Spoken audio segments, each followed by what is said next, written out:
2025 is less than a week away, so we wanted to take a moment to look back at 2024. Yeah, definitely a busy year for sure, and it was quite the year for politics on the national stage and right here in the QCA. Illinois and Iowa are two powerhouses in the agriculture industry, yet both have more questions than answers when it comes to future protections in the industry. Farmers are still working off the 2018 Farm Bill, which has been extended 2 separate times.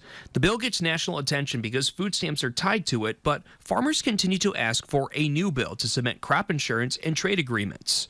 Time will tell if lawmakers look at another stopgap solution or try to get a new bill in place. Workers with disabilities in Illinois will have more protections with their paycheck. The Dignity and Pay Act cements minimum wage to all workers with disabilities. Originally, companies that had 14C certificates could pay workers with disabilities sub-minimum wage, but that's no longer the case.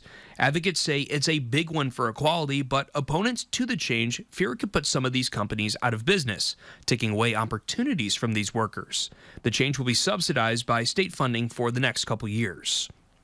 While President-elect Donald Trump hasn't been inaugurated yet, a lot of attention is on what he will do with tariffs. Trump specifically mentioned steep tariffs with both Mexico and Canada, with John Deere specifically being singled out by the president-elect.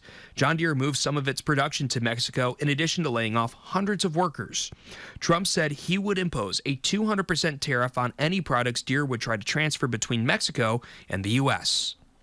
After a lengthy court review, Iowa's strict abortion ban was upheld and put into effect.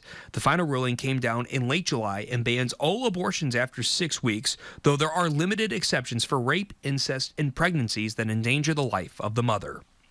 Election night didn't deliver a close race for the White House, but the same cannot be said for Iowa's 1st congressional district. Marionette Miller Meeks held off a fierce challenge from Christina Bohannon in a race that came down to less than 800 votes.